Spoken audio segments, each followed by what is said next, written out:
I now call the Powhatan County Planning Commission meeting to order. Mr. Cox will lead us in the invocation. If you bow your head, please. Heavenly Father, we ask for guidance in our collective effort to be good stewards of the public trust and to make Powhatan a wonderful place to work and live. We ask this in your name. Amen. Amen. All right, so this is the annual organizational meeting of the Planning Commission where the chair and vice chair are elected, the rules of order are adopted, and the schedule for the rest of the year is also adopted. Before we go ahead and nominate members to be chair and vice chair, I want to note that the rules of order that are part of this, this action are the same as what was adopted in 2017. And then the schedule is also similar to what we've done in the past, the first Tuesday of the month, unless there's a holiday like Election Day, and I think in January 2019. You got to speak in. Oh, okay. Sorry. So again, this is our organizational meeting of the Planning Commission, and where we'll elect the chair, the vice chair, the rules of order are adopted, and the schedule is adopted. The rules of order are the same as what was adopted in 2017. It's just a carryover that needs to be adopted for this year. And the schedule remains the same with the regular meetings held the first Tuesday of each month unless there's a holiday. So I'd like to open the floor right now for nominations for chair. I nominate Karen Carmack. I second that. Yeah. All of those in favor? Aye. Aye. Aye. Opposed? So I'll turn it over to Karen. Okay. Motion carries. I'll take nominations for vice chair. I'd like to nominate Mr. Van Gelder. Anyone care to second? All those in favor say aye. Aye. Opposed? Motion carries. Okay, moving on, we will look at any administrative, well, we actually need to adopt the rules of order first. I move we adopt the proposed rules of order for this year. Any questions or comments on the motion? All those in favor say aye. Aye. Opposed? Motion carries. I'd like to adopt the meeting schedule for this year as well. Any questions or comments on the meeting schedule? No, ma'am. I move we approve as proposed. All those in favor say aye. Aye. Opposed? Motion carries. Any administrative items you need to go over? Mr. No Pompey? items. Okay. That being said, at this time, we will have the public comment. Minutes. We've got to adopt approve the January 16th meeting minutes. Any questions or comments on the minutes from Just January? one comment. Okay. We had an open question about CUP, whether it followed the land or the person. Thank you, and Mr. it- Cox. And it follows the land. The land, not the business. I move we approve the January meeting minutes. Any questions or comments on the motion? All those in favor say aye. Aye. Opposed? Motion carries. Now we can have the public comment period. Anyone wishing to speak on anything that is not on tonight's agenda, please come forward and state your name and address for the record. Seeing there is no one, I will close the public comment period. There is no old business, and we will move on to our one and only public hearing for the evening. All right, so the public hearing for this evening is for case number 17-09-REZC. This is a request by KCG Development, LLC, to rezone 25.972 acres from heavy industrial I-2 with proffered conditions to Village Center Plan Development, VCPD, with proffered conditions. The property is located at the intersection of Carter Gallier Boulevard and Old Church Road within the South Creek development. The applicant is proposing a phased development with up to 204 multifamily dwellings and 10,800 square feet of commercial space. The project will be developed in accordance with a proffered master plan. The applicant has voluntarily proffered 11 conditions which relate to site design, building design, and cash contributions to Powhatan County. The Department of Community Development has recommended denial of this request for the following reasons. The proposal is not consistent with recommendations made in the 2010 Long Range Comprehensive Plan. The countywide future land use map, which is part of that plan, recommends that the property be developed village residential with recommended residential densities of up to 4 dwelling units per acre. This request at 8.8 dwelling units per acre greatly exceeds the recommendation made in the 2010 comprehensive plan. The proposed conceptual plan does not exemplify all of the design elements identified in the purpose of the VCPD zoning district. And finally, the proposal is not compatible with adjacent industrial uses. Representatives from KCG Development are here and would like to provide a brief overview of the request. Okay. The applicant care to make a brief presentation?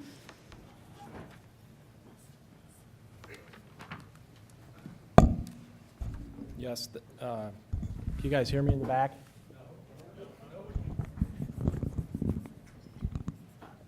How about now? All right.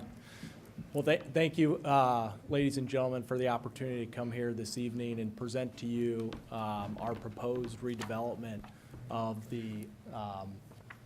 Can you just state your name and address again real quick? Oh, sorry, my apologies. Yes. No worries. R.J. Pasquazi, 14315 Murphy Circle East. Okay. Does this work? He's a tall guy. He's going to have to bend over a little bit. All right, Yeah. we'll go with that.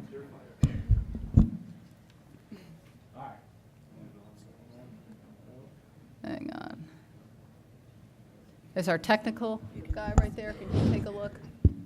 There you go. All right, I think we got it now. Yeah. Okay. So we would, again, appreciate the opportunity to be here tonight to kind of present our rezone.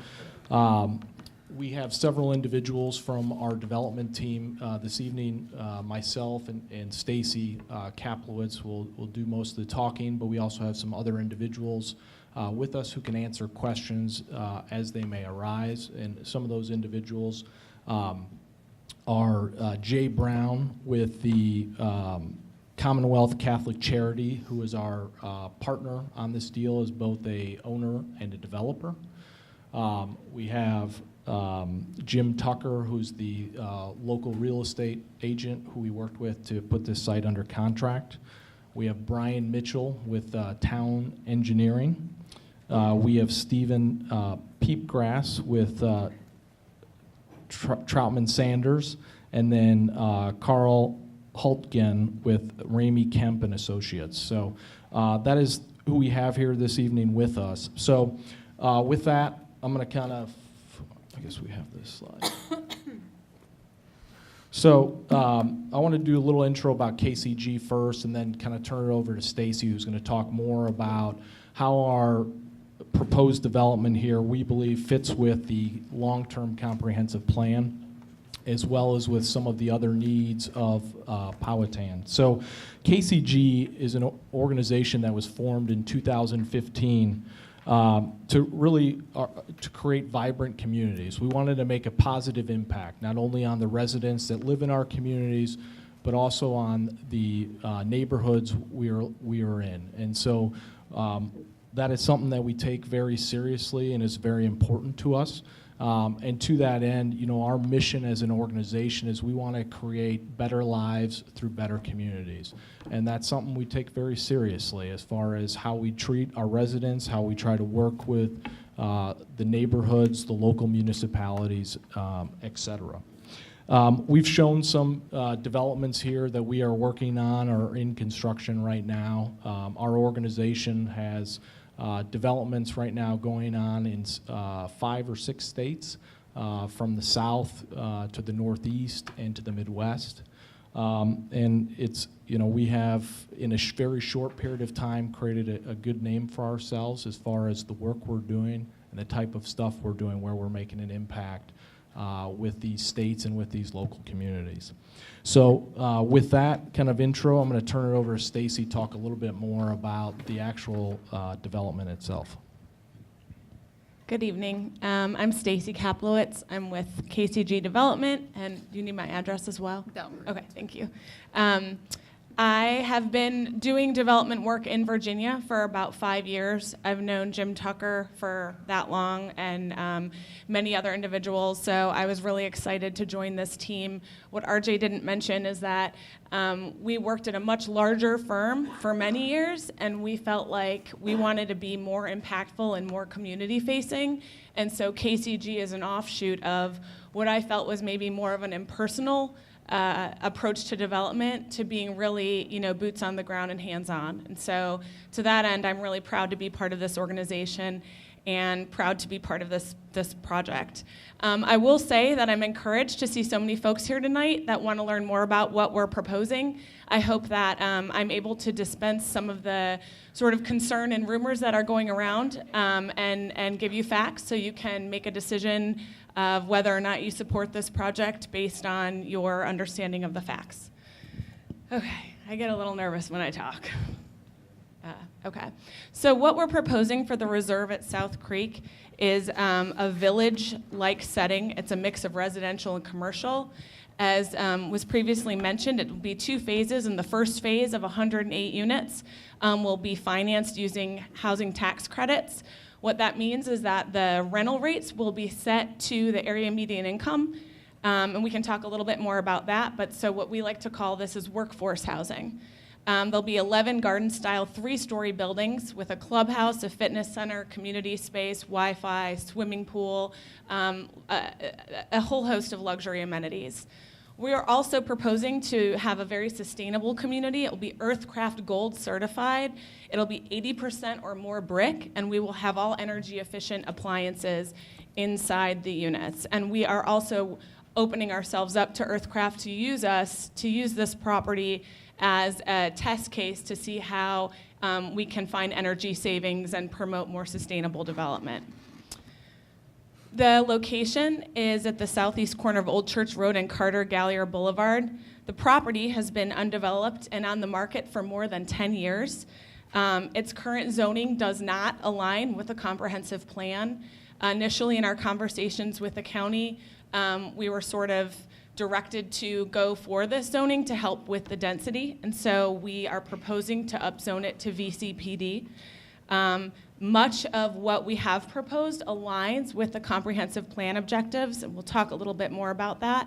The neighboring properties consist primarily of vacant wooded property, some commercial uses. There's a daycare center just across the street.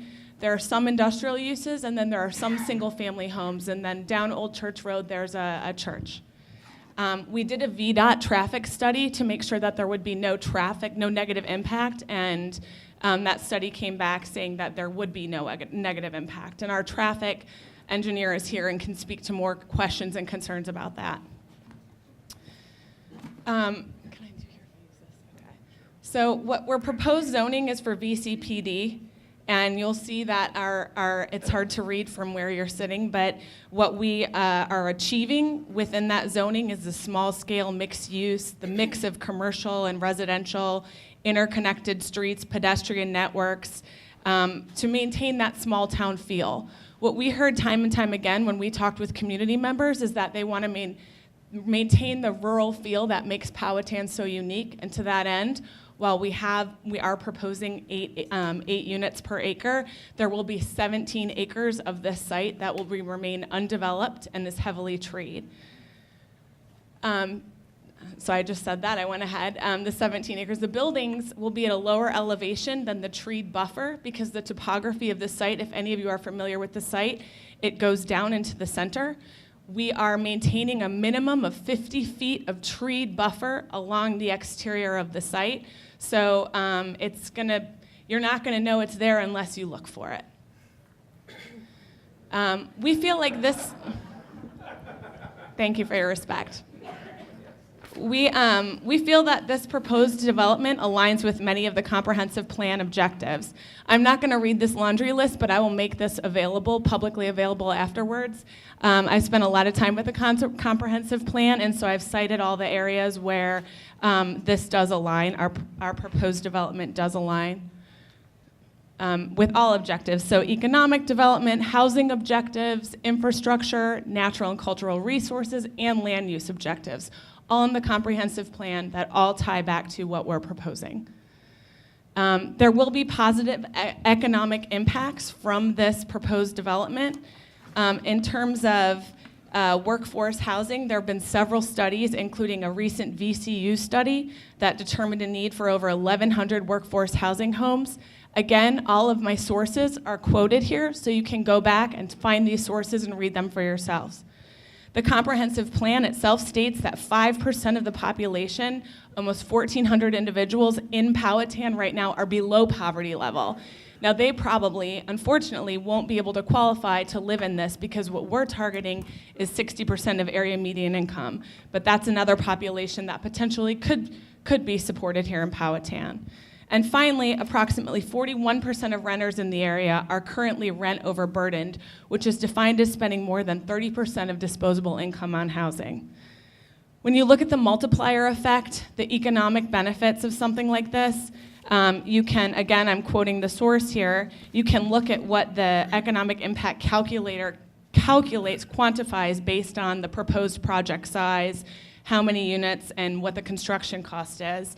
And just, so for this development, what the economic calculator says is that it will create 72 permanently supportive jobs, $29.4 million of an economic impact on the community, and $9.7 million in sales tax revenue. So that's significant. That helps Powhatan. Sorry, got 5 minutes. The next slide that I want to land on, I apologize that it's not bigger, but what I did here was I'd like to show that the range of salaries that are being targeted when we say we're targeting people who make around 60% of area median income, they match up with salaries that are currently offered by nearly all of Powhatan's current businesses' employers. So if you go on any of these job search engines, Indeed, Powhatan newspaper, anything like that, you can see that elementary school teacher, special ed teacher, administrative secretary, most of the Powhatan County School District postings, the salaries fall within the income band that we're targeting. You'll also see that many of the salaries for corrections officers, human resource officers, security officers associated with the correction facility here also fall within these income bands. So when you worry about, or when folks are concerned about the type of people that are going to live here, we want to make it really clear that the type of people that are going to live here are the type of people that Powhatan's trying to hire right now to come teach your children and work in your stores and work in your offices.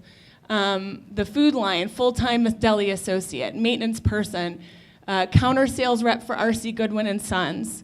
So these are the type of people that we are targeting with workforce housing rents.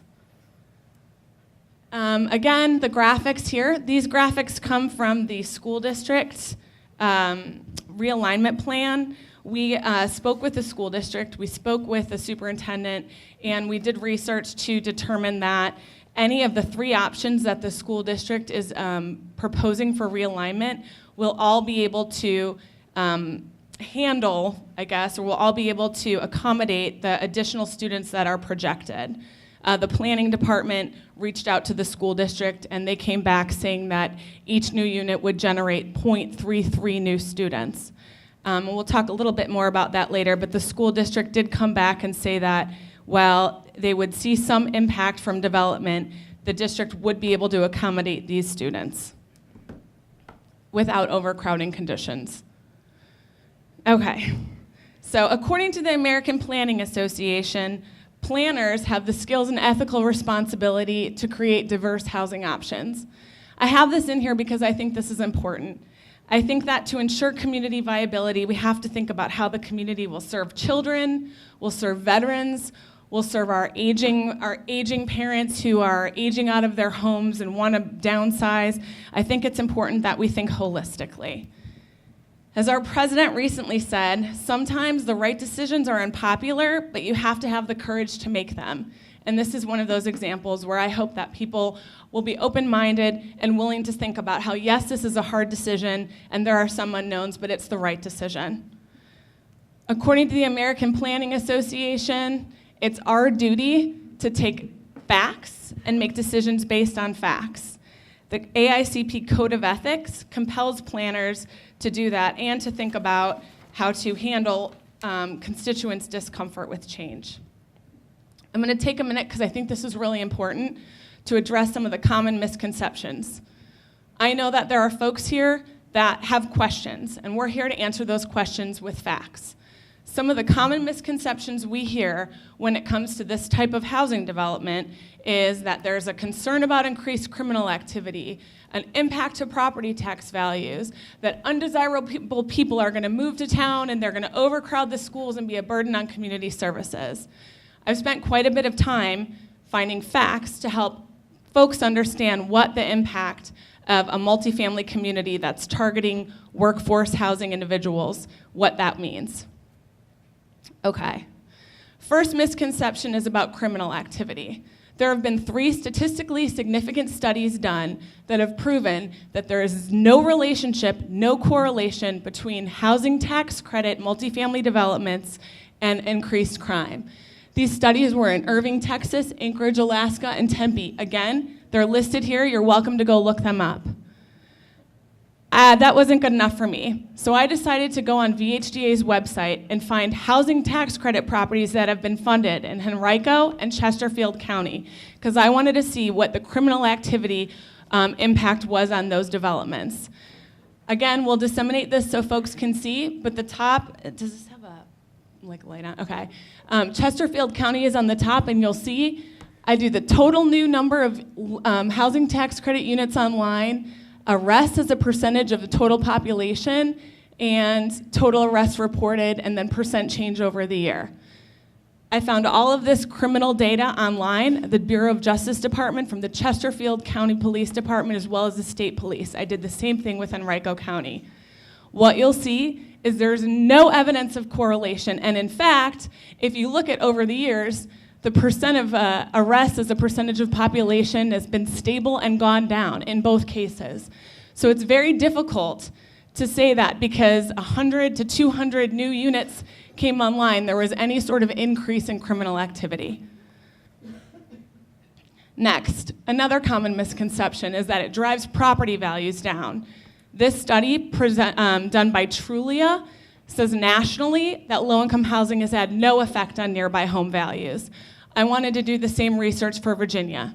So I went ahead and I looked at those same low-income housing tax credit funded apartment complexes, and I looked at what the value of the homes surrounding them. My source is Neighborhood Scout, what the home value was when those projects were funded to what the home values are now. And you'll see there's no evidence of negative impact to surrounding property values. There are a whole host of resources out here, statistically significant resources that support this. And I encourage everyone who really wants to learn about this to go find those resources and read it. Another common misconception is that it attracts undesirable people. I take this one very personally because at one point in my life, I would have qualified to live in a low-income housing tax credit apartment. And that would have really meant a lot to me and my family. I'm thankful now that I don't have to, but the type of people that are living in here are young professionals, are single parents, are veterans, are elderly. These are us. The type of people that live in low-income housing tax credits, housing is us. More than 50%, and this is national, this study was done by C.B. Richard Ellis, more than 50% of property residents are aged 62 or older. In Virginia, the Partnership for Housing Affordability did a study in 2015, Housing for the Richmond Region, Needs, Impediments, and Strategies. Seniors are the most cost-burdened population in the Richmond region. Again, this property would absolutely be attractive to seniors. It would allow seniors who want to move out of their homes and downsize but stay in Powhatan to move into a nice, quaint apartment in a village-like setting close to amenities and close to their families. Another common misconception about undesirable people. This is important because there's a lot of discussion about growth and economic development. Young people want to live near their jobs. And when there's a diverse population of people and people's incomes in communities, then retail establishments and employers move towards that community. You look at like a Short Pump. Short Pump is growing. It's got young folks, it's got older folks, it's got a mix of multifamily housing, it's got a mix of single-family housing, and it's got retail, and it's got employers. That all happens together. It's all It's all a sort of ecosystem. You can't have one without the other.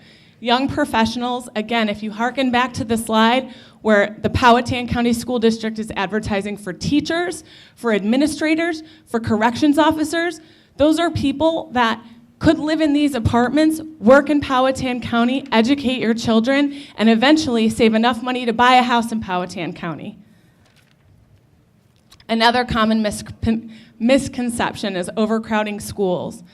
Again, we calculated that with the 0.33 students per dwelling unit in phase 1, it would potentially be 35.6 additional students. Now that does not account for any sort of discount that not everybody moving in is going to have young children.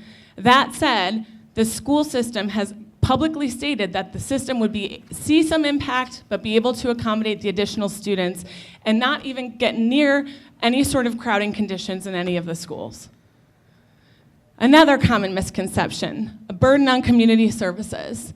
Several studies here that I'm quoting that this is a common fear or a common worry of people, and frankly, it's unsubstantiated. Apartments are taxed at commercial rates, which are higher than residential rates, which generates additional income to the county.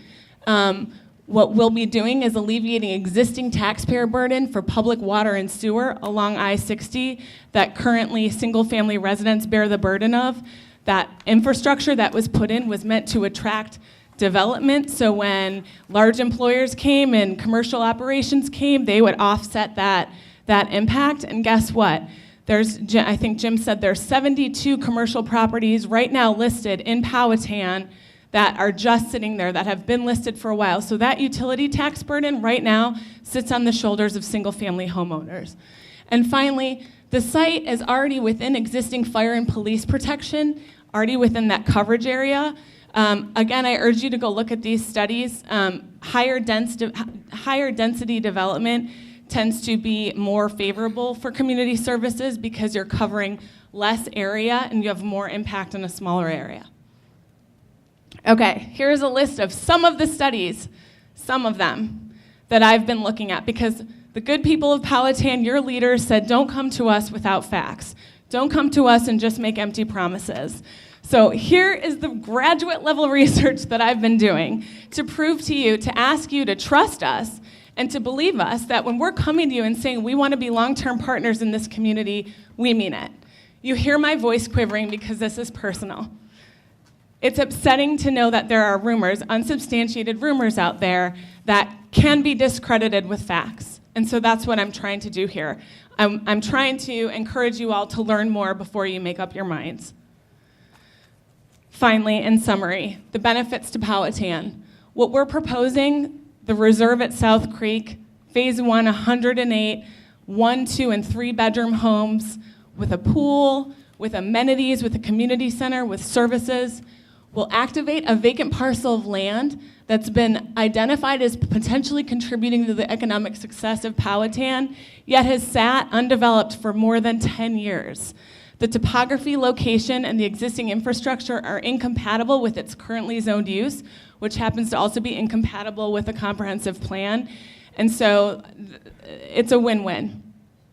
This creates a traditional and an appropriate transitional buffer between the commercial uses and the industrial uses and single-family homes in the neighborhood. I don't know that a heavy industrial user going in there, that folks would be excited about that being across from a daycare center. It makes sense. We've confirmed that there will be no negative impact to Powhatan County schools.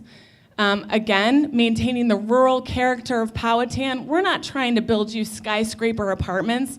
We're talking about 8 units an acre. There will be 17 acres of undeveloped property, 50 feet worth of trees buffering the entire site. It's going to be a nature preserve. It's going to be beautiful.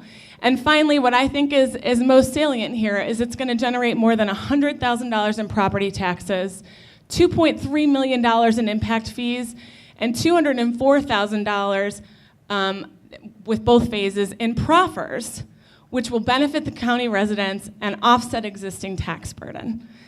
Thank you for your time. We're happy to answer any questions as they come up. Thank you. Before we have questions, I would like to have the public hearing on this case. We have a lot of people here, so I would like to lay out some rules of order. If you could keep your comments to 3 minutes or less. Ideally, if there are several of you speaking on behalf of a neighborhood or association, please state, and I can, give you 5 minutes or so. If we can avoid cheering, clapping, it's not a pep rally, so let's try not to do that. And when you come up, it's not going to be a dialogue. We will try to write down your questions and address them at a later point, but we can engage in back and forth when you're up speaking. So and one last thing, if you guys could kind of line up so we could move it along a little quicker, that would be great. So anyone wishing to speak, please come forward and state your name and address for the record. And lastly, you sign the sign-in sheet right at the corner when you're finished, just when you're done. Yeah. You might want And move the mic forward. Yeah, that's better. Pardon me. There you go. Thank you. I'm Beatrice Gallagher, owner of South Creek. And KCG Development saw an opportunity for a new community to address the need of workforce housing for many Powhatan residents. And while I was going around the neighborhood to businesses to gain their support for this new community, I was often asked, how do I sign up? By a number of employees. I explained that my affidavit is for voting age individuals who live in Powhatan or a manager who is authorized to sign for the business. If you do not know your district, just leave that line blank. With how do I sign up being asked so often, my focus then changed from the business to the support personnel, also referred to as the forgotten blue-collar worker who work in Powhatan. However, I still support all the local businesses. I'd like to thank KCG Development for helping to make me aware of the workforce housing needs that exist in Powhatan. Workforce means to me support personnel for local businesses, county clerical and blue-collar workers, teachers, police officers, home health providers, bank tellers, young people who have completed their education and are in entry-level positions, those who attend school and work part-time, all of whom would like to live independently. And don't forget our military veterans. Numerous other individuals, such as Stacy's already mentioned, empty nesters, and retirees who would have the option to sell their homes and remain in Powhatan without having the maintenance worries of owning a home, also freeing them to travel or pursue the various volunteer opportunities available in the county. This new community would give them access to those opportunities. The scenic location of the property is the perfect place to learn to live in harmony, meet new friends, or to get reacquainted with former friends. I challenge you all to go into the community, talk to your young people, support personnel, empty nesters, and retirees, and ask them if they prefer to live independently and to remain in Powhatan County, or to have no choice but to leave. After the meeting, I will provide you with an affidavit, either commercial or individual, that you can mail or bring into the county for the February 26th meeting, Board of Supervisors in the same building, I'm told. And the commercial affidavit. Ma'am, you got to wrap it up. You have 3 minutes. I'm done. Okay, thank you. Thank you, KCG Development, for making me aware. Anyone else wishing to speak?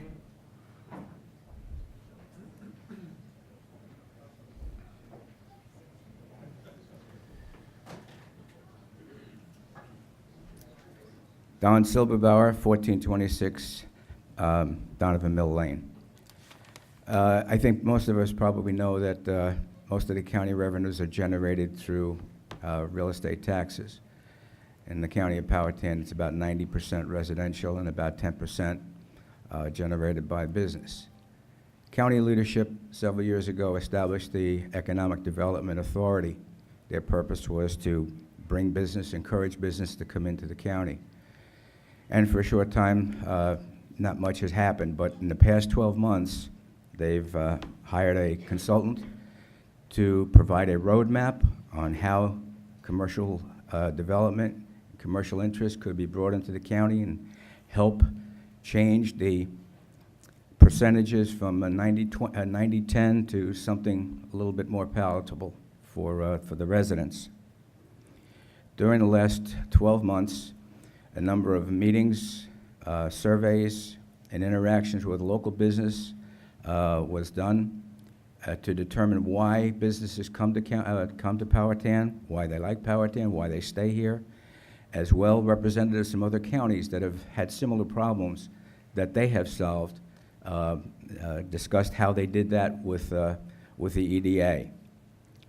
As a result, during the course of the 12 months, it was discovered and found that one of the things that could really put Powhatan on the map relatively quickly was to bring in a large enterprise, a large manufacturing facility, a high-tech firm, or a distribution center or something of the like.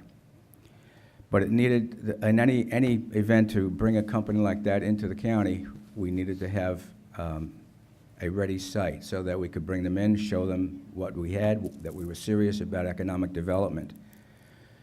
And what was needed is an infrastructure with water, sewer, power, internet, close proximity to interstate travel. And lo and behold, Powhatan has but one that is already zoned for heavy industrial, and that is South Creek. So as a result of that, the opportunity is there for economic development, and with the completion of the plan that EDA had put together with the consultant, I think things are going to start moving a little bit faster with respect to developing economic foundation here in the county. So now we have a challenge, and the challenge is that we now have a request to rezone a fairly substantial portion of South Creek to make it residential. And I think what would happen is any potential customer coming in or business coming in would have to look at that and say, well, if you rezoned it and we now have residential and we have commercial, are you really serious about developing a commercial base here in the county? So in my humble opinion at this point, I would say I would recommend and urge the Planning Commission to deny the request for rezoning. And I Thank you, sir.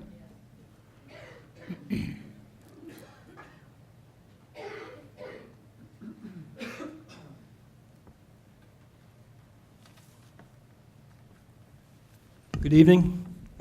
John DeLong, 2395 Flint Hill Road. I would like to start by saying I'm adamantly opposed to this proposal. We're a rural county, and I think this will do a lot of damage to the county. Traffic, I think, is a big thing. I'd really like the board to push on the traffic study. I run through the area where this property is. If anybody sees a weird-looking guy with a backpack running around, that's me. I've come close to death many, many times on the road with the current traffic load, so the idea of having, I think they cited 2,100 additional vehicle trips per day through the road. There's no shoulder. The road is not well maintained, not lined. So at a minimum, the traffic situation, I think, is asking for a lot of trouble. I'm also concerned about the cost of community services. In doing some research from the original proposal, I think it was stated using this low-income housing tax credit program that or it's a question, I guess, the appraisal mechanism or how the appraisal is done on the property. My understanding from reading that is it's done based on an income-based approach as opposed to maybe a full market value, which would lead to residents of the county having to pick up the remainder of the burden of the taxes. So that's a question, I guess, is will this be assessed and taxed at the full 45 or whatever $1 million value or some portion of that? And that's all I have. Thank you, sir. Anyone else? The sign right there.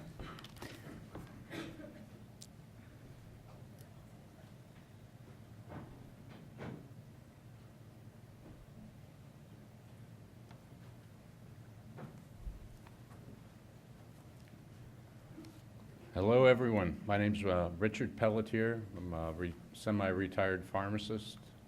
I work at the new Powhatan drug that's just opened this past week. I live in District 1. I'm a longtime resident of Goochland for over 30 years, but things started getting rezoned very quickly and kind of haphazardly. So I decided to move to lovely Powhatan, and it is lovely. What concerns me, I own properties in many residential rental properties. That's how I can retire at such a young age. I have properties in every county, and I come to these type of meetings at the other counties often. In Henrico just last week, where they're rezoning some property adjacent to mine. What I was told at that meeting was that each residential development generates 10 trips per day. And according to the newspaper, it says here that we're going to have up to 228 units. If you do the math on that, times 10 trips per day, we come to quite a few. And then if you figure that normal people sleep 8 hours a day, then those people will be traveling during the 16 hours that we're going to have that traffic congestion there at the intersection at Jude's Ferry. I don't think these people are going to be traveling down Jude's Ferry to get on the Huguenot Trail. I think they're probably going to try to get on that Midlothian corridor. Well, I own some properties on the 360 corridor. I've had them for quite some time, and I've noticed that the road changed from 2 lanes to 6 lanes.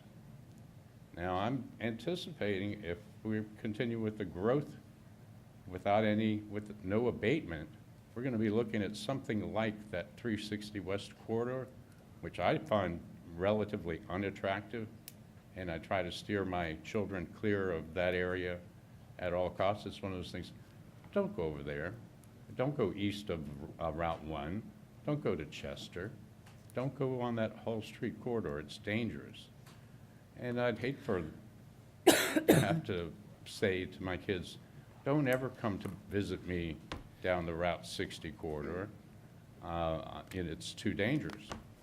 So if you do the math on that real quick, just if there's the 228 multifamily dwellings, we're talking about over 2,000 trips per day in addition on that Route 60 corridor.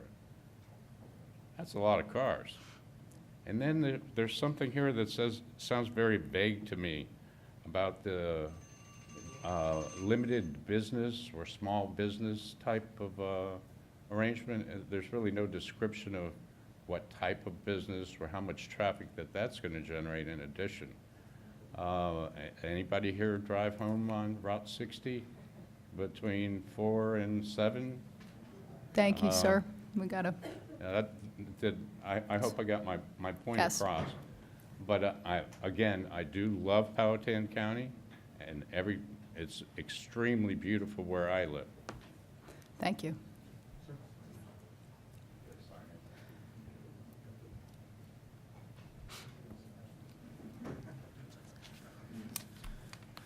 Good evening. My name is Chuck Carlisle. I'm at 2246 Old Church Road. So when folks speak about this being personal, they could not be more correct. My family and I, which I'm speaking on behalf of our group, has a little over 50 years in residential development, investing, and real estate sales. So we have seen it around a time or two. We purchased the property a little over 2 years ago, where we elected to propose development on the front portion of 260 acres, and in keeping with what Powhatan has, we elected to have 6 10-acre parcels, because that's what Powhatan's all about. The opportunities there to give people a rural state, but not be too far out, were good. We've helped a couple of families find that. But the proposal of this development and the distinct difference from what Powhatan is about has also cost us several opportunities where families chose not to buy a piece of property with us. So it's had a direct economic impact.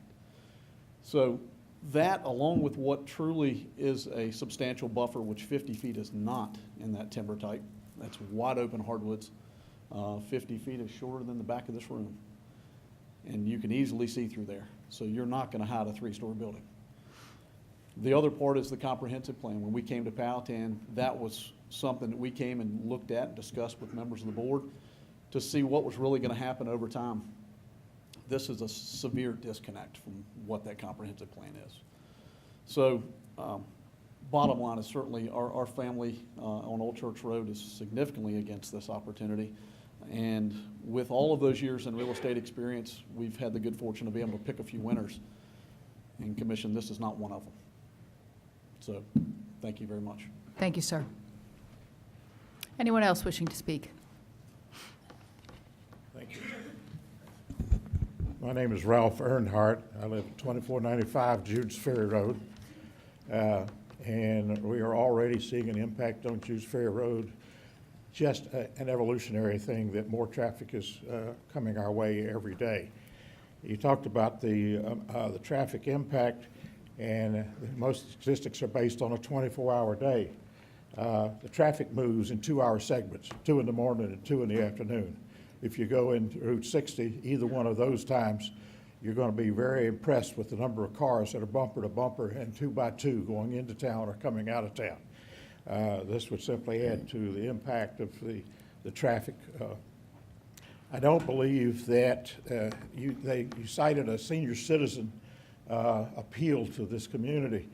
If a senior citizen is looking for a place to rent and there are 3-story options, when they run out of first floor rooms, first floor areas, it's not going to happen. And finally, I have one question of the developing company. Do you have any of your principals in your company living in Powhatan?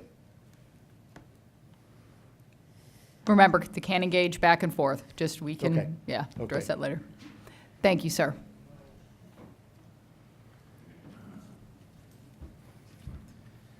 Hi, my name's Forrest Hamilton. I live at 2204 Old Church Road. My family is... Speak a little closer to the mic, Oh. please. My family has lived there since about 1955. We live at the end of Old Church Road on a rather large farm.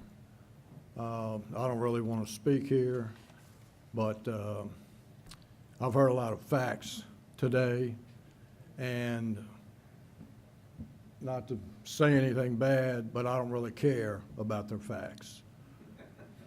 Old Church Road has been an idyllic road. I've lived on it when it was red clay and gravel. That's all that was there. So I have a lot of skin in the game. My family does.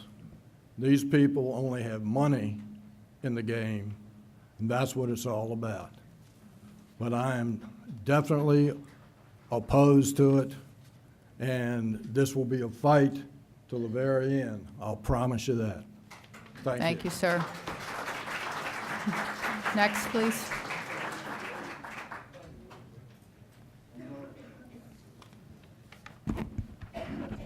I'm a little tall. I'll try to speak into the microphone. Good evening, ladies and gentlemen. My name is Heather Smolka. I live at 3471 Olivia Lane, out in Powhatan. As residents of Powhatan County, my husband and I would like to vehemently state our opposition to the pending proposal to rezone the 25-plus acres in South Creek Industrial Park from heavy industrial to allow high-density residential development for the 200-plus apartment units. Our family moved to Powhatan County to seek out the small-town feel and serene living found in more rural jurisdictions, specifically counties that lack the type of proposed development which is completely foreign to this area. As a public safety first responder family, we are offended that our profession is being used under false pretenses in an attempt to gain support for this project.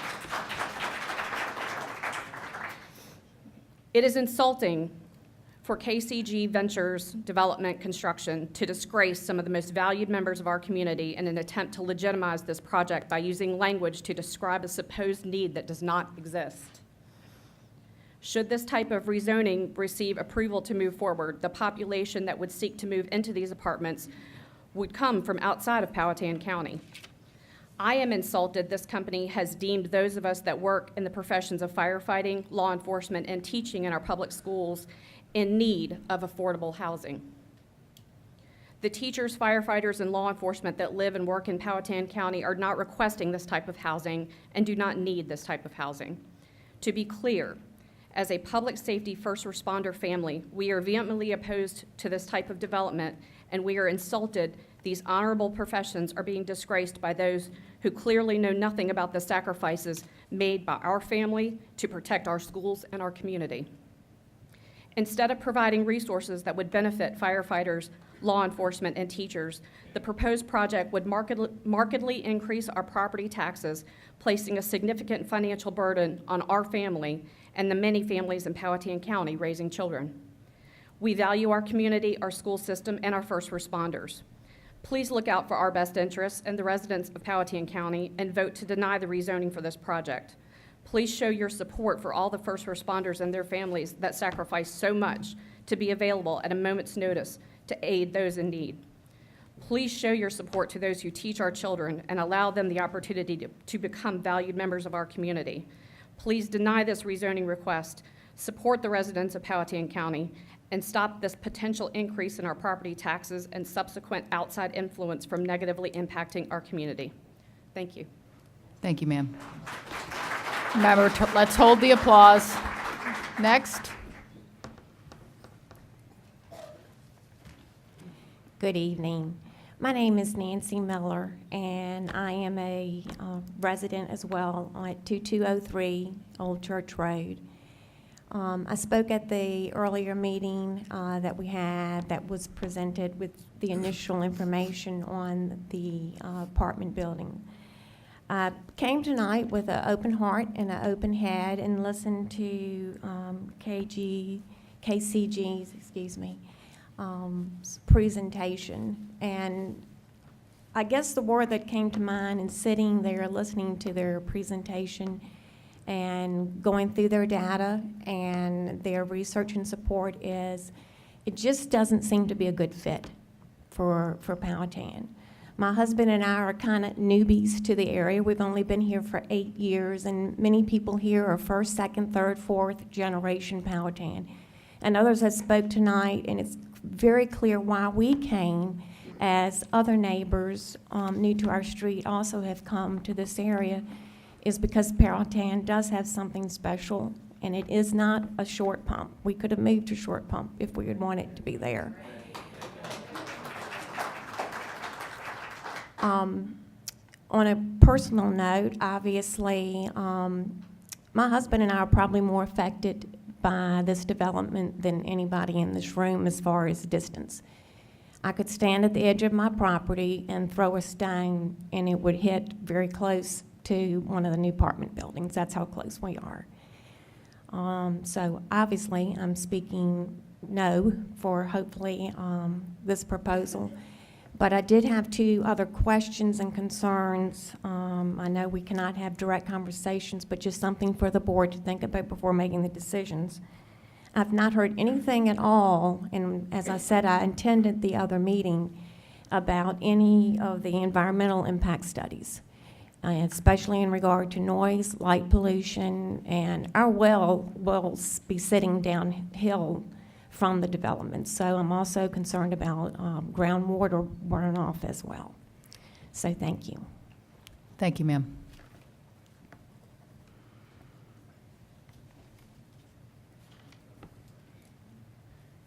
My name is Ryan Bixel. I live at 2220 Fall Line Drive, Powhatan, Virginia. I just wanted to first off say anybody can spin the facts to get what they need for their projects. You can go online anywhere you want and find facts that meet your agenda. So as far as their facts, we can find facts just the same. Another point I wanted to bring up is Jude's Ferry. Has anybody been on that road during the storm? You know that that road is not maintained. It is not salted, it is not pre-treated, it is not sanded. And last, they don't even plow the thing. There's 6 inches of ice on there sometimes. It's like sliding down the hill. I was sitting there at the bank one day and saw a car go right into the ditch right there. I mean, there's nothing maintained on that. They can't even do anything with Old Church Road. That thing is degrading as we speak. I mean, you drive down there and there's potholes everywhere.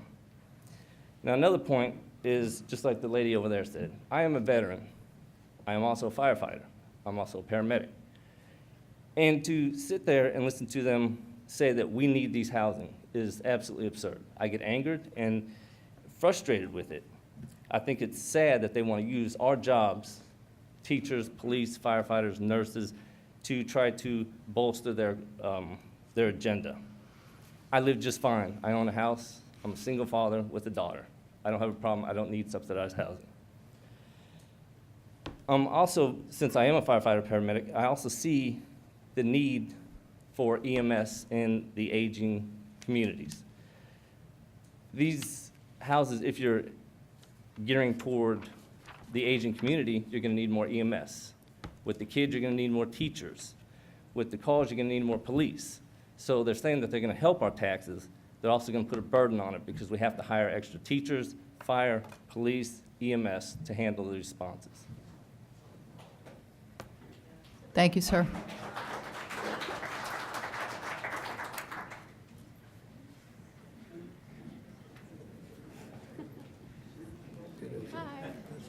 I'm Kelly Smarchin. I live at 1551 Walker's Ridge Road. I'm a new resident. We moved over the summer, and I sent an email that's included in the report, so I'm not going to take much time, but I wanted to reiterate that we moved from Hull Street on purpose to Powhatan County. We didn't want to look in Short Pump at all. We could have if we wanted to, but we came for the large lots and the large spaces and the good school system. And so I just wanted to have my comments reiterated from my email. So thanks. Thank you, ma'am.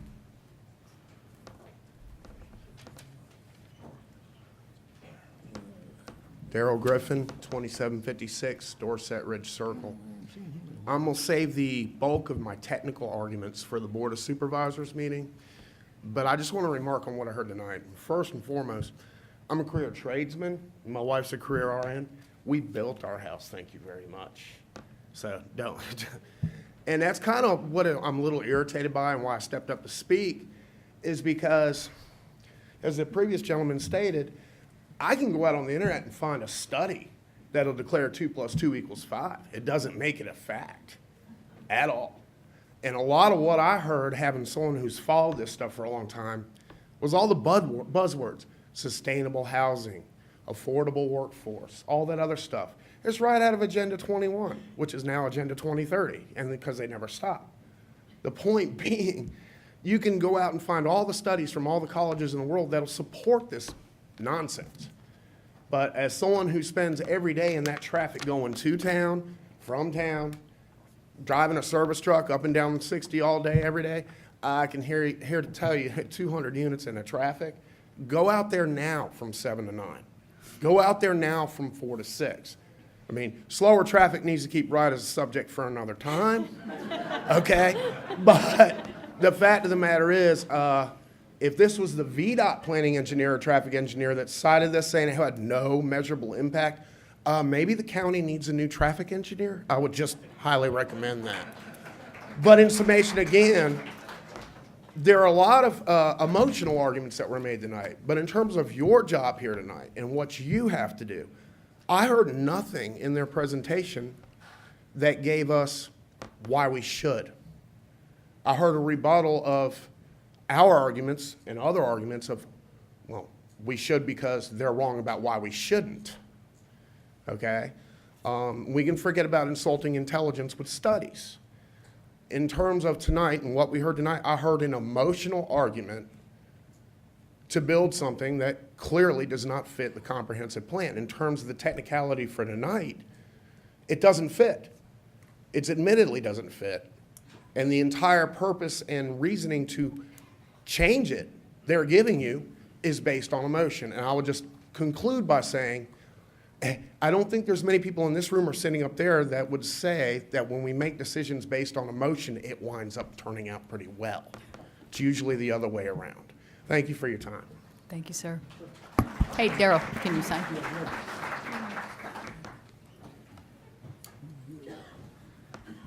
My name is Lori Marshall. I live at 2937 Johnson Way Terrace. I've lived in Powhatan now for almost 2 years. I purchased my house before I married my husband, a fireman, and I did not need any assistance purchasing it. I moved to Powhatan from Mechanicsville because a development like this went in right next door to the house that I was living in. I took a loss on my house because nobody wanted to buy it. You can talk about the overcrowding and anything else that you want to. The school buses in the neighborhoods are seating 3 kids to a seat. They're jam-packed. This is not what Powhatan is about. Your own Chamber of Commerce put out this cute little membership guide and consumer directory, and on page 15 it says that Powhatan is the rural character and friendliness of small-town America that remains at the heart of this community. This proposal does not fit with what the Chamber of Commerce is proposing that Powhatan is. We don't want it. We don't need it. It needs to go away. Thank you. Thank you, ma'am.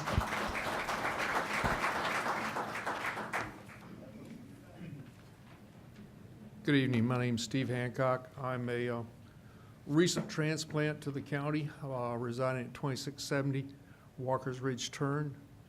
I wasn't going to speak, but then I found out I'm a demographic.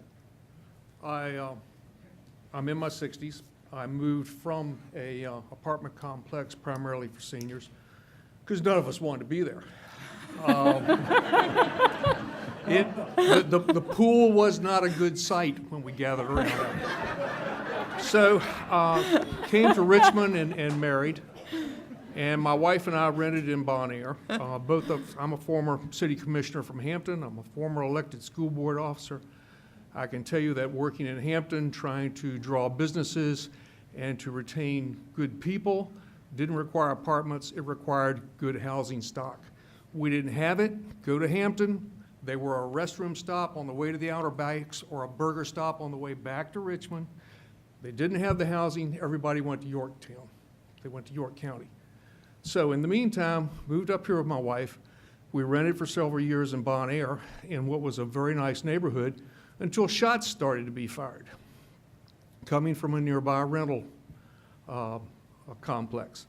So I didn't want my wife in that environment, and she didn't want to be there. So we looked for a bedroom community with good housing stock, and even though we're well beyond the raising children, we wanted our nieces and nephews and her grandchildren and such to have good schools. You got that going for you. Everybody says it's a plus to have their kids in schools in Powhatan. But above and beyond that, we wanted a bedroom community where she could go to work at the VA and then put Richmond in her rearview mirror when the day was done. And going back to the traffic issues, I take her to the commuter station each morning at 6:30. It's a stream of white lights headed into Richmond when I bring her there. And at night, when I take her home, it's a stream of white lights coming out of Richmond. We don't need to add to that traffic complexity. I don't think we need the drain on our resources. I think we'd be better off looking at higher and better usage of the property that we have in the county. Thank you. Thank you, sir.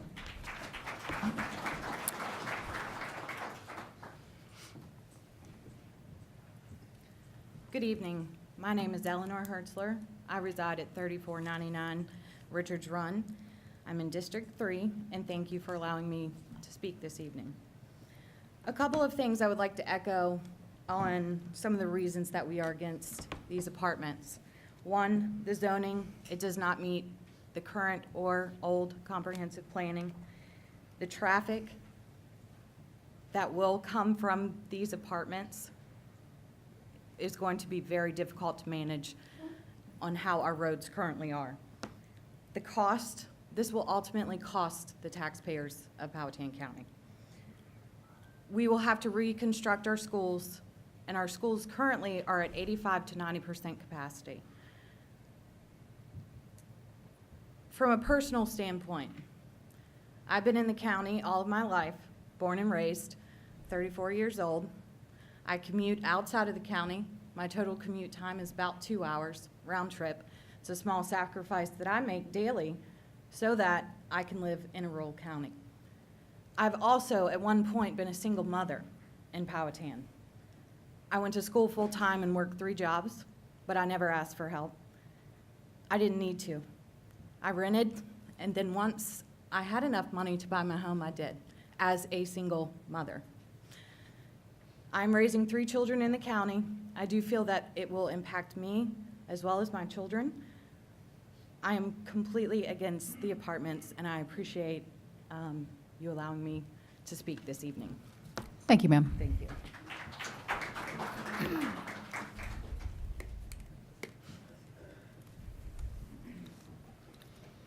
Hi, I'm Jillian Stocks. We live at 2290 Old Church Road.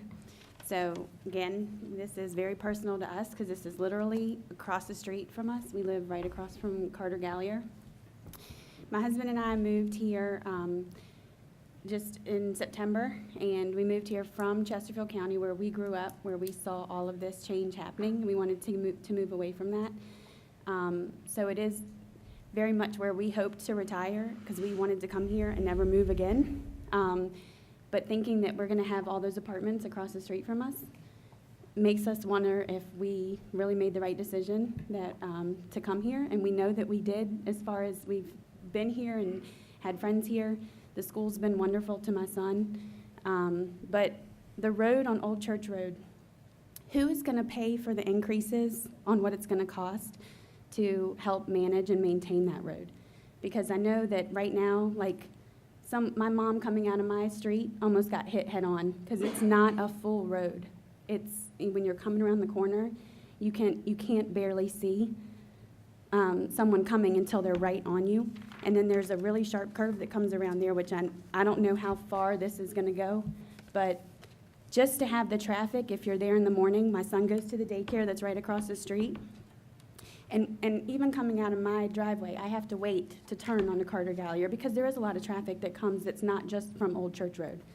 So I'm wondering who pays for any kind of advancement in the road, and have they thought about that, because it's not a true 2-lane road currently. And with the gentleman that spoke earlier, it does have a lot of potholes already, and it is just an older country road, which is better than the red clay from the gentleman who was there earlier. But please just think about that and think about the people who've lived there and why we bought it, to keep the characteristic of Powhatan. Thank you. Thank you, ma'am.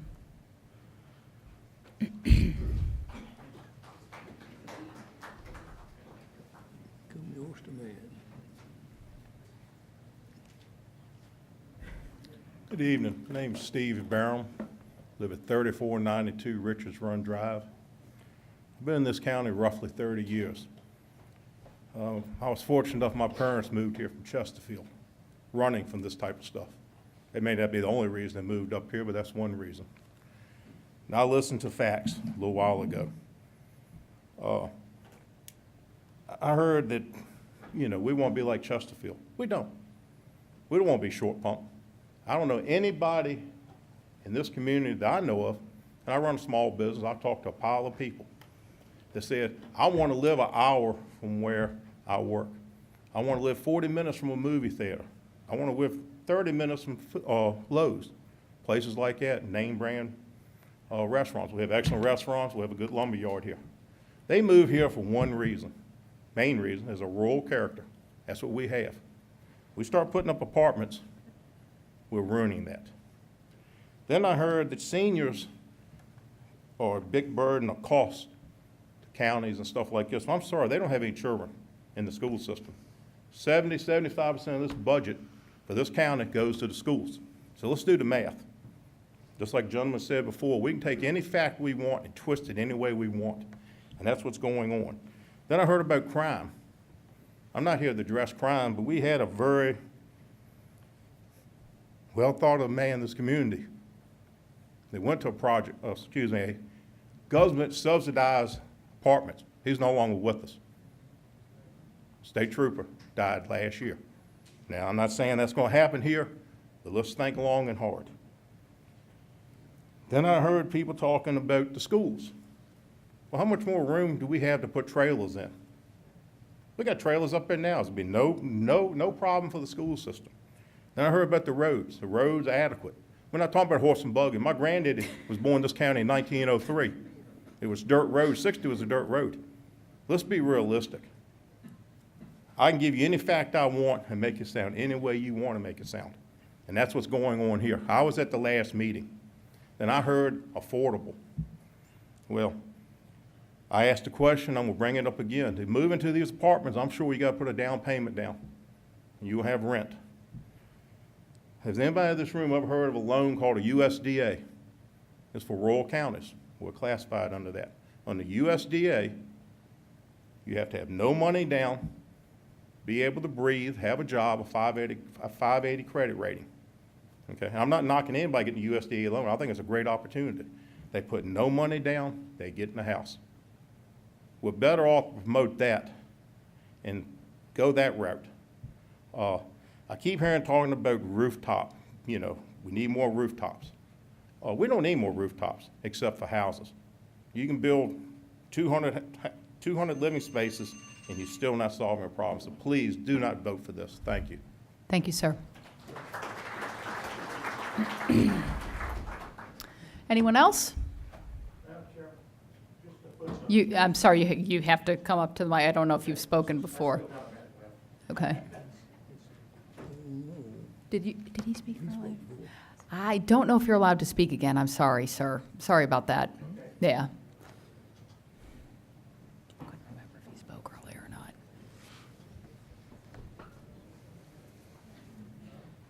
Good evening.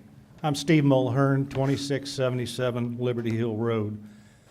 My wife and I have been here for almost 28 years, raised our 2 children here. We love Powhatan County. We want, like everyone else, it's the old saying, not in my backyard. But it's more than that. We want to maintain the quality of life and the quality of education for our children and our children's children. The other comment I have is, and nobody's brought this up yet, they were talking about the need for the housing and why we have to have this workforce housing.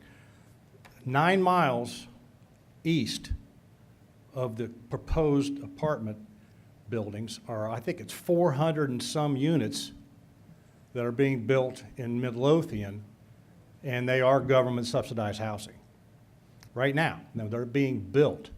So seems to me a 9-mile commute against traffic would be a heck of a lot more attractive to a quote-unquote workforce folks that need subsidized housing. And the other thing has not been brought up, and I'm subject to be corrected here, but it's my understanding from our previous meeting that people with Section 8 vouchers can move into these apartments and cannot be denied entry into these apartments. So in fact, we'll have Section 42 tax credited subsidized housing, but we also will have Section 8 residents as well. And again, do we want, the need's not here in the county. I think we've all said that, and I understand that. Do we want to import that demographic? Thank you. Thank you, sir.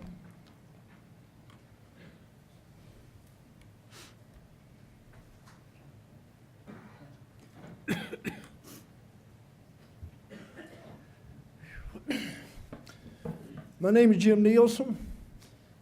I live on Lakeview Drive, and yes, I'm one of them Lake Shawnee radicals. I appreciate what this young lady had to say. Because when I got out of the Air Force, I came back, I also had to live in some of the Section 8 housing for a while. It was brand new, we were the first ones to live in it, and they were nice. They really were. I had an opportunity to go back to those same apartments about 3 years after we moved out, and it looked like a ghetto. I also am retired from VEPCO, Virginia Power, Dominion Virginia Power, whatever you want to call them now. I retired from them. I was a serviceman. That means when the lights were out, I was the one who had to go out there and figure out how to get the lights back on again. Our rule with VEPCO was you pay your bill, we turn your lights back on. And I've had to go into places like that and turn the lights back on. We've had guys who go down there to try to turn somebody's light back on, and the guy comes out, stopped him, and says, "Son, you don't belong here." And he had to turn around because the guy had a Tech 9 under his coat. So he had to call up and say, "Y'all gonna have to turn them back on in the daytime. They won't let me come in." I urge you not to vote for this. Deny it. It ain't gonna benefit us no way, shape, or form. They're gonna build it up, they're gonna go on, but we're gonna have to deal with the problems. Thank you for your time. Thank you, sir. Is there anyone else wishing to speak? Holy cow, not too bad. Oh, got one more, all right, or maybe a few more.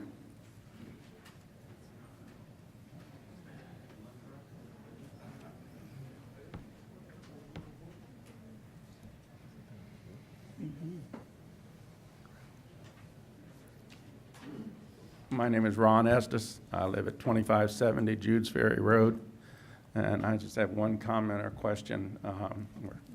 The study for the schools said that it would provide or only produce 0.33 children per household.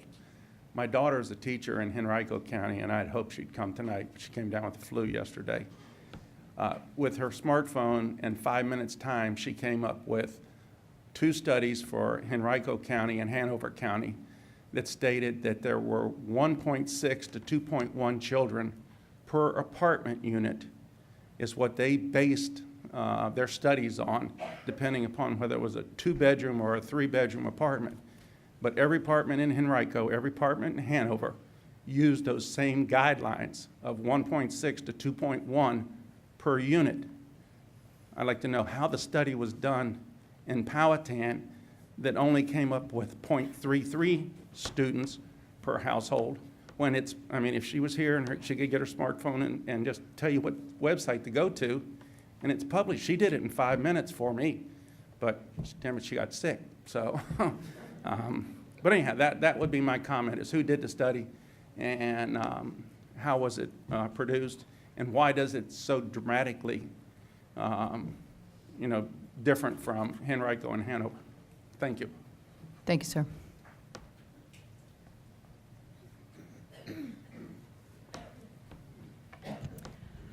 Hi, my name is Maria Pickey. I've been in Powhatan for 45 years. I live at 3223 Bourbon Lane, and I got home from work probably 20 minutes before I was to come out here. I work on the other side of, across the river, and I am adamantly opposed to this, whatever they want to put up here. I call it Section 8. And everyone here has said the same thing that I wanted to say, and I couldn't leave without voicing my opposition to this. I am adamantly opposed to it. We don't need it. I too have struggled to make ends meet, but I would never have asked anyone to put up any type of housing for me. I mean, in church several months ago, someone from Habitat for Humanity wanted me to give a lot of money to help people who couldn't afford. And I'm just adamantly opposed to it, I really am. We don't need it, and I think the traffic on Route 60, which I call the Audubon, is crazy.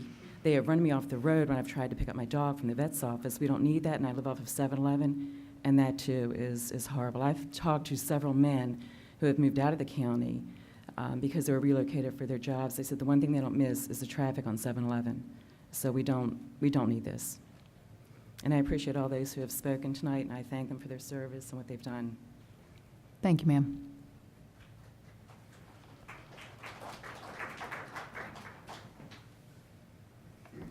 My name is Connie Harris. I live at 1470 Huguenot Trail. I want to give you all an alternative, maybe. I want to talk about homes, not apartments, not housing. I want to talk about homes, affordable homes for people to live in our county. How many of us, or how many of you, or how many of our Board of Supervisors have tried to entice developers or builders to come into our county and find some property that they can build low-income houses on, low-income homes for our citizens?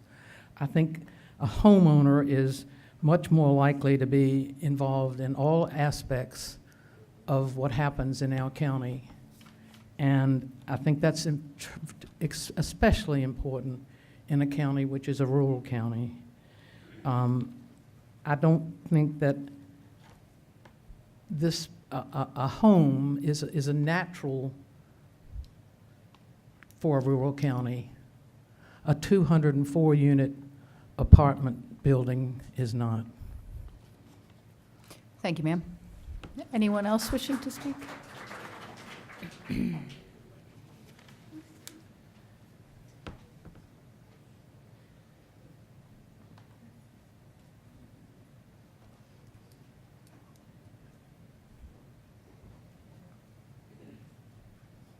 Good evening. My name's Harrison Jones. I live in Chestnut Estates, which is about, well, less than a mile from this proposed development. Two salient points that I picked up in the presentation, one of which was the buffer area around this area. She commented you wouldn't even know it was there. Very interesting. All the traffic coming in and out of there, and you don't think something's going on in there with several hundred apartments? Okay. The second point was they are attracting retirees. Well, I'm 70 years old, retired twice, still working part-time, leave here every morning or 2 days a week, up and down Jude's Ferry, out on 60, a lot of traffic. And you think I'm trying to downsize, I have 10 acres, swimming pool, nice house, so I would like to downsize, and you think I'm gonna go half a mile up the road and retire in an apartment in this community? I beg to differ with it's going to attract retirees. Thank you. Thank you, sir. Anyone else wishing to speak?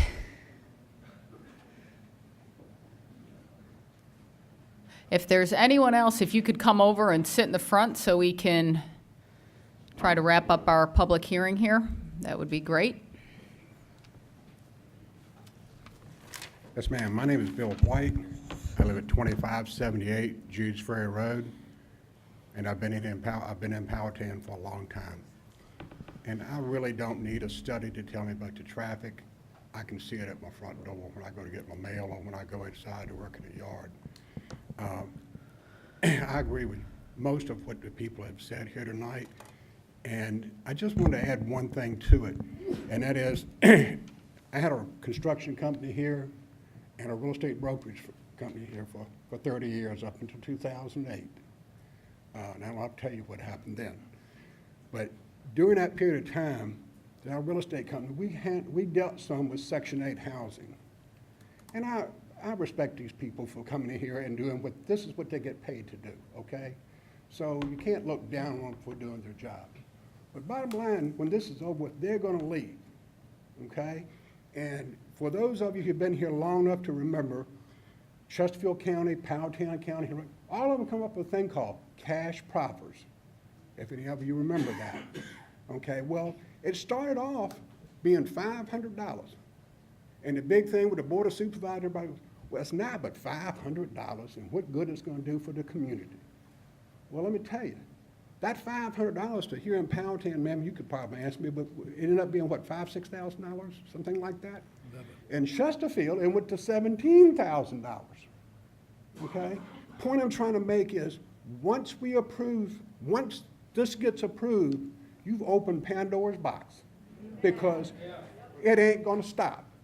And during the period of time when I dealt some with Section 8 and housing in Chesterfield, not once, and I did it for 6 years, not one time did I ever have a policeman, a fireman, a nurse. No, I never had those people apply, not once. My wife was a nurse, and way back when I had brown hair, she did home health. To go into some of these government subsidized communities, she had to have a police escort because she was afraid for her life to go in there. So once you open this up, these people are not going to come back and tear the damn thing down. Believe me. And again, ma'am, I don't mean no disrespect to you, and I understand where you're coming from. But there's nothing wrong with Short Pump. If you want to live in Short Pump, God bless you. My niece lives in Short Pump. I get a headache just going over there, let alone staying there. And Powhatan's a rural community. That's the reason I live here. That's the reason I travel backwards and forwards all those years, because I didn't want to live in that. And when you talk about crime, the state of Virginia, if you're a resident of the state of Virginia, you stand a 2.6% chance of being involved in a crime. In Powhatan, it's 0.7. Okay. Chesterfield Hey, sir, has. address the, okay, well, time's up. Thank you. Thank you.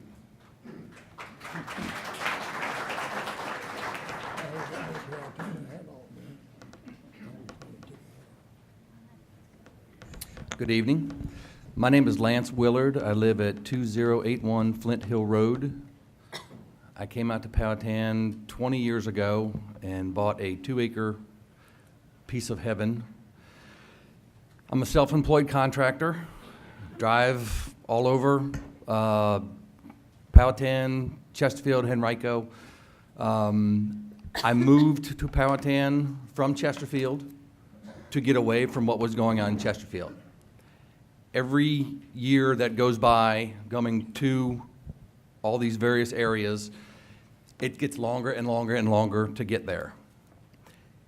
Traffic's becoming a nightmare. Things are going to have to be done about it. The development's not going to stop, but it's getting to be crazy on the roads. My second problem is this is an industrial park. It's supposed to be for industry, not for little children running around with tractor trailers, cement trucks, asphalt trucks coming in and out of there. That's all. Thank you. Thank you, sir.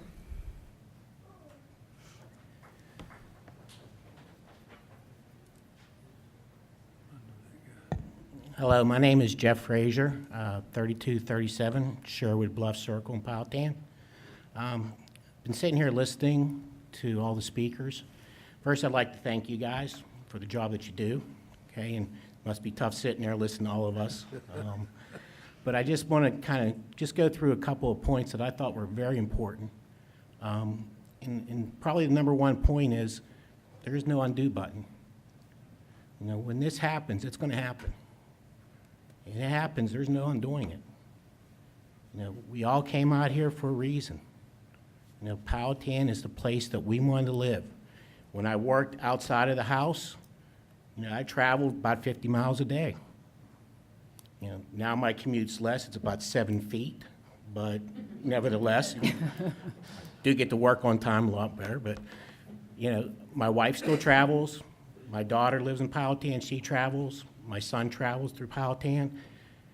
They were brought up in this community. Okay, their roots are here, and they love it.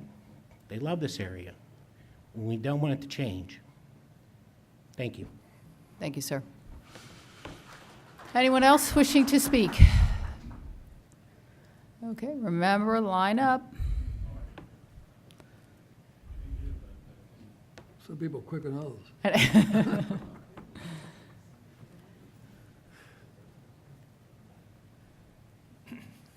My name is Curtis Newton. I live at 2000 Jude's Ferry Road.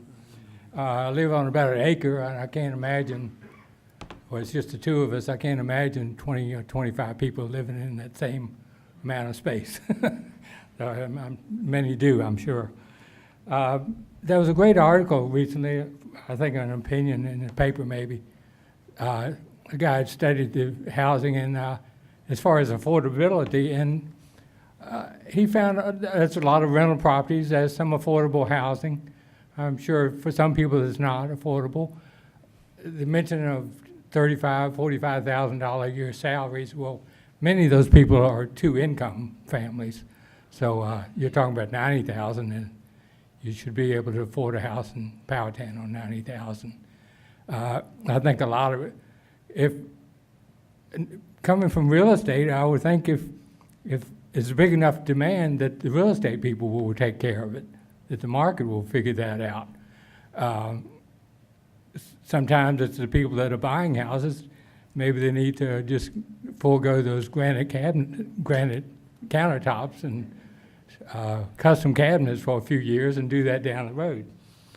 I also I was appreciating the guy bringing up the Section 8, which would, I'm sure a lot of people are opposed to that. If I'd have been the first one up here, I would have predicted that no one but the developer and the land seller would be the only ones in favor of this proposal. And I've been proven right on that. Thank you. Thank you, sir. Thanks.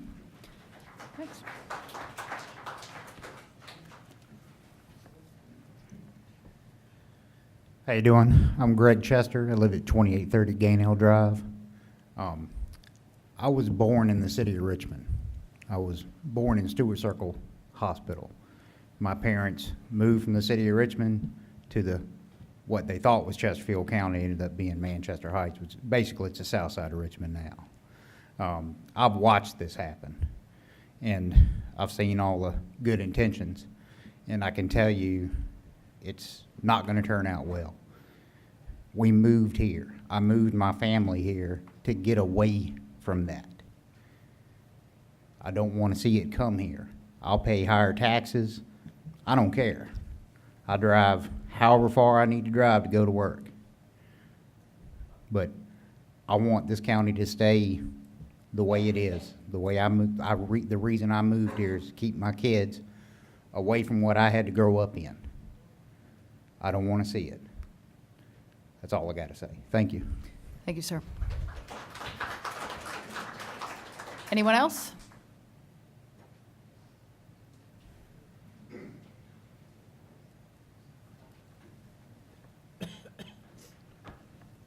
Hi, my name is Amy West, and I live at 1935 Boyer Way. My husband is a firefighter, and we moved here from the Midlothian area to escape all the hustle and bustle that's been so quickly growing in the Midlothian area. Along with Hull Street, there's going to be a ton of apartments going in front of Salisbury, which at one time was the place to live if you lived in Midlothian. We highly oppose this, and I would be remiss if I didn't give our opposition. We have 3 children that go through the school here. Our oldest is in kindergarten, and already him getting on the bus every day and going down 60 worries me. So we add more apartments or more people, more traffic, that's even more to think about as a parent. Also, when they were talking, the study, you guys said that there wouldn't be an increase within the school systems, and you said for the first phase. So what happens when, after the first phase, how is that going to affect the school system? I guess that's probably my biggest concern. Also, where will the funds come from to pay for the police, the EMS, the firefighters, and the teachers, and the trailers that are ultimately going to come when more people come to the area? And also, my other question is, what are the qualifications to live in a Section 8?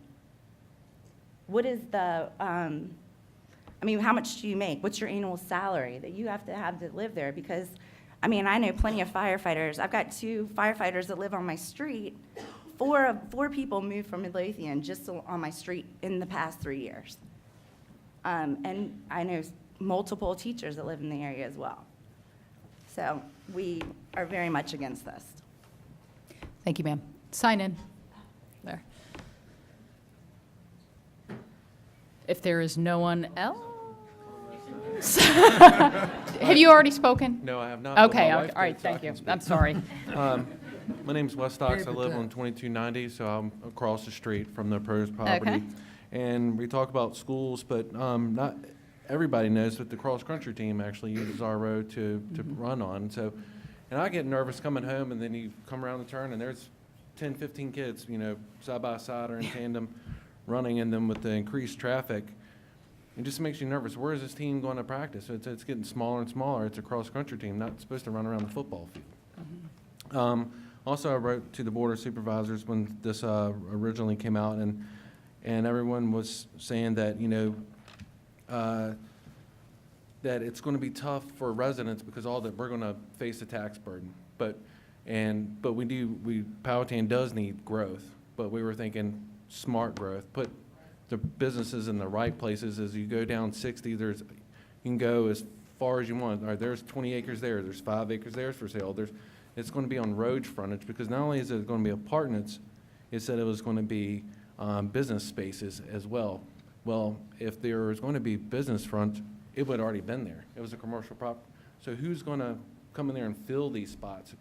Who's signing up, petition like, hey, I want to have my business here, and where's it going to be seen? Where's the signs are going to be to draw these businesses into this industrial community that now wants to be a residential / community? Like I said, I just don't think the roads are adequate, or this may be a good option for someone, but I don't think it's good for our area in Powhatan. Thank you. Thank you, sir. I'm Tracy Spar, 2574 Judes Ferry Road. The reason I'm speaking is because both my neighbors spoke, and so I need to speak or I'll be in big trouble. Moved to the county in 1986, and I've been here that amount of time, raised my 3 daughters, and they all 3 live here in Powhatan County. And at that time, my children used to ride their bicycles down Judes Ferry Road to Federal Hill for swimming lessons. Well, now it would be a suicidal thing to do that. So increasing this population, obviously people are going to be going 7-Eleven right straight down Judes Ferry Road like so many others do. So the first reason that we shouldn't do this is because we don't want it. And the second reason is that we don't want it. And the third reason is that we don't want it. Thank you, sir. I think there's somebody else. My name is Edward Spratley. I live at 2585 Judes Ferry Road, across the street from Dr. Spar. I appreciate the hard work that the commission must do, and having to sit here and listen to this. The points of why we're against this, I think, have all been spoken. Look from row 2 back. We are worried and we're angry. Please do not disappoint us. Thank you, sir. All right, is there anyone else? Da-da-da. Seeing there is no one, I will close the public hearing. Okay. Do you guys need a break, or are you good? You're good? Okay, cool. Let's move on. We will now open it up to questions of the staff, applicant, et cetera. If you guys don't mind, I would like to lead with talking to their traffic engineer. Oh, you ready, Owen? Hey, Owen. Owen, you ready? Your traffic engineer, please. Come on up.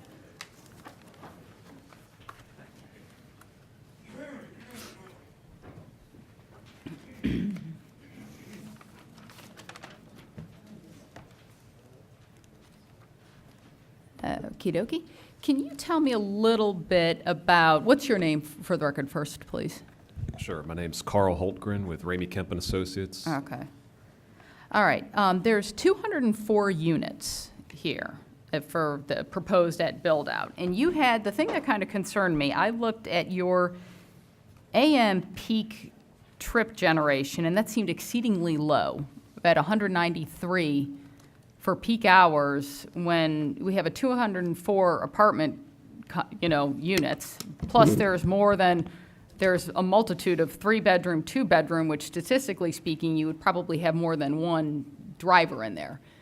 I've never seen a study where your trip generation in the morning is less than the units that you have during the peak hours. Well, the trip numbers are based on the Institute of Transportation Engineers trip manual. Okay. They've done traffic counts at existing apartment, communities, and counted the cars and correlated that to the number of units and published the trip rates that we used in the study. With apartment complexes, do they do the same number for 1-bedroom, 2-bedroom, and 3-bedroom units? And also, do they do them for rural and urban breakdowns? I don't believe there's an urban-rural breakdown, but in all the studies they do, there's a mix of, 1, 2, 3-bedroom units in each community. There's not a, some of them have more 1-bedrooms, some of them have more 2s, and some have more 3s, and then there's just a mix. But they don't break it down further than that, They- like they're 63 bedroom, so they don't, it's. They don't. And What's the trip generation? 6, isn't it? I know for a single-family household, it's like 10 trips a day. For an apartment, it's 6 maybe? that's right. It's about 6.5 trips. 6.5 per unit. trips? Not, Okay. not the 10 trips. The 10 trips per day that one of the gentlemen spoke about was the typical rate for a single-family standalone house. For an apartment unit, it's more like 6.6 per unit. Okay. And I also just want to point out that in the traffic study, our trips are based on 235 units, and we're only ending up with 208. Okay. So the study actually overestimates the apartment trips. And then let's talk for a second about turn lanes. Okay. I do find it a little astounding that with this, there is absolutely no road improvements necessary. I mean, with Old Church Road, I mean, it's about as wide as my driveway. I mean, I don't mean that disrespectfully, but, and in the staff report, you had constructing a right turn labor would likely require right away from the adjacent property to the south, which the applicant does not control, which I understand that, but that's not really the county's issue or problem. I mean, if we need to have a right-hand turn lane, there should be a right-hand turn lane. So I guess I would probably turn to staff a little bit. I know VDOT gave them a buy with that, but what staff's view kind of on the VDOT analysis with this and the breakout, with accepting the minimum turn requirements? Yeah, so the study was done based on national standards from the Institute of Transportation Engineers. VDOT reviewed the transportation impact analysis to make sure that it adheres with its standards for a TIA. Since Carter-Gallier Boulevard would be considered a local street, we wouldn't have turn lane requirements. We defer to VDOT on that. Based on their analysis, the trigger peak, and correct me if I'm wrong, PM peak doesn't trigger a full turn lane, it triggers a taper, and since the travel lanes are 18 feet wide, wider than many roadways, they thought that was sufficient not to build a taper. Correct. And the AM volumes coming into the site are very low and didn't warrant anything in the morning peak. So I guess to answer your question, we would defer to VDOT's recommendation because it is a local road, and they recommended that particular treatment. Is this, is the access management VDOT standards, or Powhatan County has access management standards which are more restricted?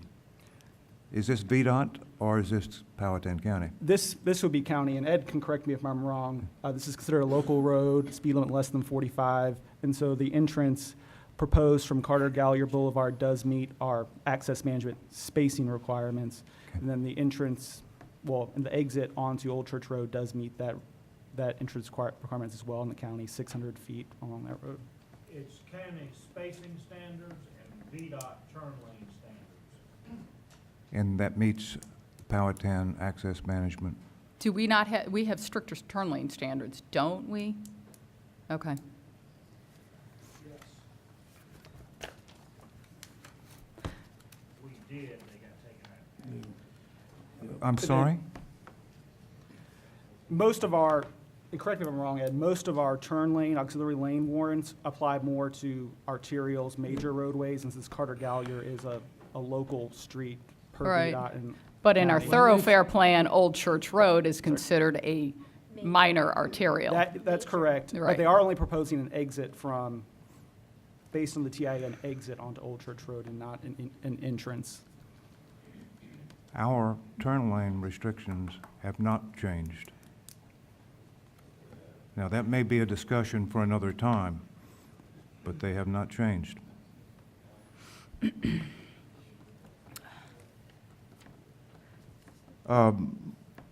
Since we're talking about transportation, the Carter-Gallier Boulevard is not in the state system, though there's a thought that it will be. So we have a government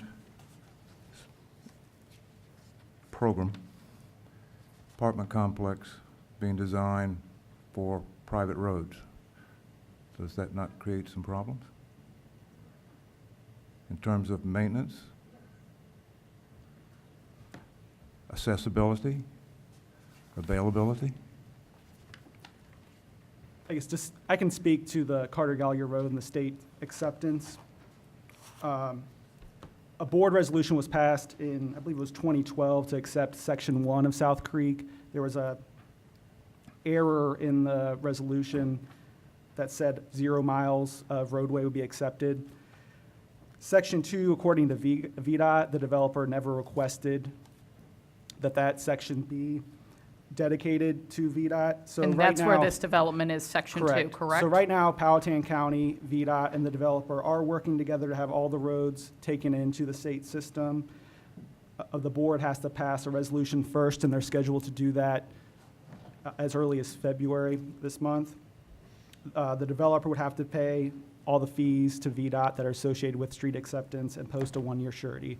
So to answer your question, you're correct. That section of Carter Gallier Boulevard has not been accepted to the state system. Thank you. Are you guys good with transportation? Do you have any other? I have, one thing I would like to ask is, and thank you, sir. Yes. Did you have any other questions, Bill? That's fine. The fire and rescue, I saw, with any of our other larger rezonings, they usually weigh in. I have not seen any report from fire and rescue on response time, whether our ladder truck's sufficient. You know, I mean, when you have a burning apartment complex, that's very different than, you know, a single-family dwelling. Did you get any feedback from the fire and rescue?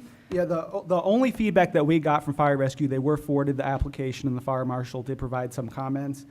He said he has no concerns with the conceptual plan as submitted. He feels that there's enough room to maneuver a fire truck around that facility.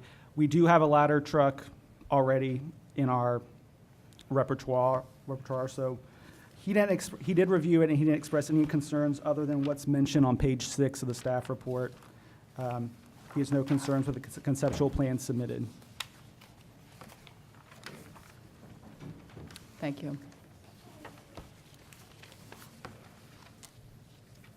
Bill, do you have any other questions? No, I'm fine. Okay. Candidly speaking, I have a lot of issues with this development. I've, you know, been in this county for a long time and helped create the first 2010 comprehensive plan with these village centers, and worked very closely with a lot of citizen work groups in developing these. And the developments we have seen recently are few and far between of what the county has envisioned for these village centers. And I mean, no disrespect to the developer, but a pod of apartments in an industrial center is not a village center. It's not walkable. It's not, that's not what the county wants for a village center. I mean, and it's just like, you know, and I appreciate kind of putting the 10,000 square foot office space, you know, bone in our mouth to try to make it multi-use, but at the end of the day, it's a 204 apartment complex next to a cement factory. And that's just, that's not my vision for Powhatan. And this is my district, so I move the Planning Commission deny the proposed rezoning. Any questions or comments on the motion?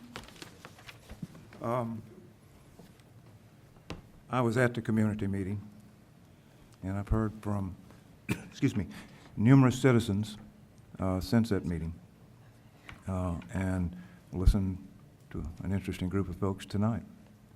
No one, other than the principal's wife, has indicated any support for this. It's been overwhelmingly against the project.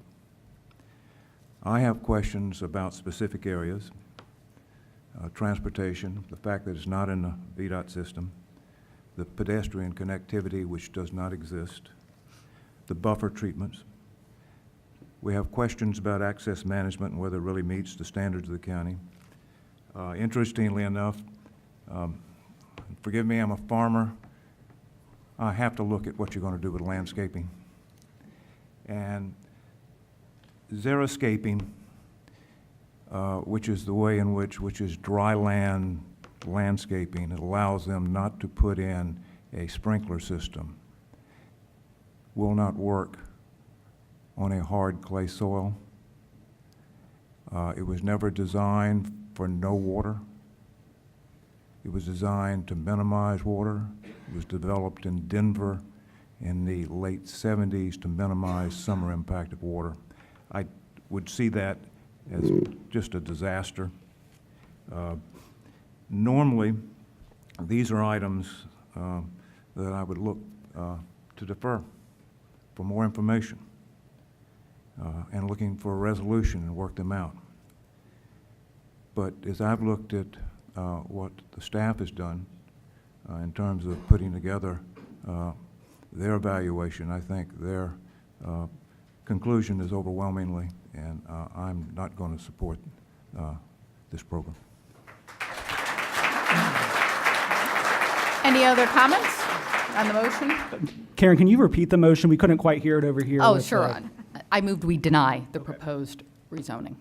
And the only thing I would add is I appreciate the work staff has done. We've all talked and looked at this.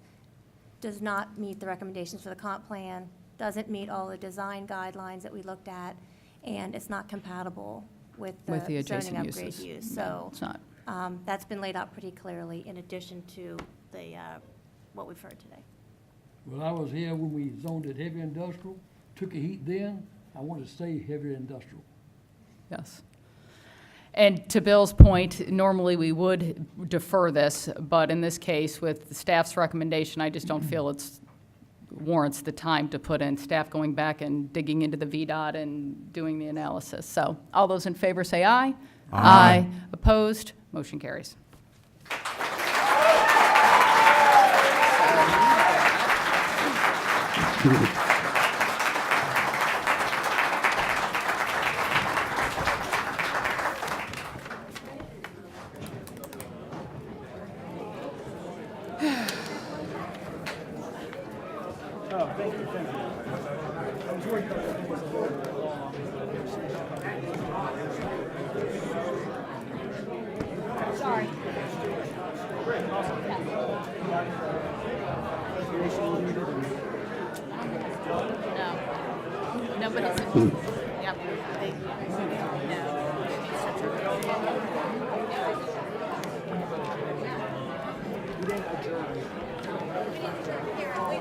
I think she's Karen, we didn't adjourn. We didn't get